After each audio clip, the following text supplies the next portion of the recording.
দেতা কোৱা খোৱা বস্তুৰ পেকেটত যে ৰঙা নীলা কলা হেনেকুৱা যে চিন থাকে সেই চিনবোৰেনো কি বুজায় চোৱা খোৱা বস্তুৰ পেকেটৰ ওপৰত যদি কেনেবাকৈ নীলা চিনটো তুমি দেখা এটা বৰ্গক্ষেত্ৰৰ ভিতৰত সেই চিনটোৱে বুজাব সেইটো এটা মেডিকেল প্ৰডাক্ট বুলি গম পাইছেনে যদিহে তাত সেউজীয়া ৰঙৰ চিন থাকে তেতিয়াহ'লে বুজিব লাগিব সেইটো ভেজিটেৰিয়ান খাদ্য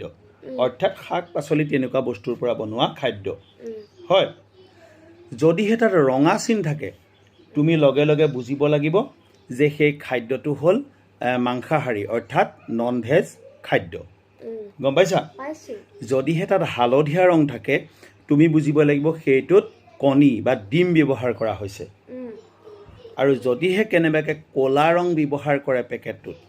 তুমি তেনেকুৱা খাদ্য সৰু ল'ৰা ছোৱালী হিচাপে এভইড কৰা ভাল কাৰণ তাত খুব বেছি পৰিমাণে কেমিকেল ব্যৱহাৰ কৰা হয় অৰ্থাৎ ৰাসায়নিক দ্ৰব্য ব্যৱহাৰ কৰা হয় Thank you very much. Please stay connected. Keep watching our videos and don't forget to follow, share and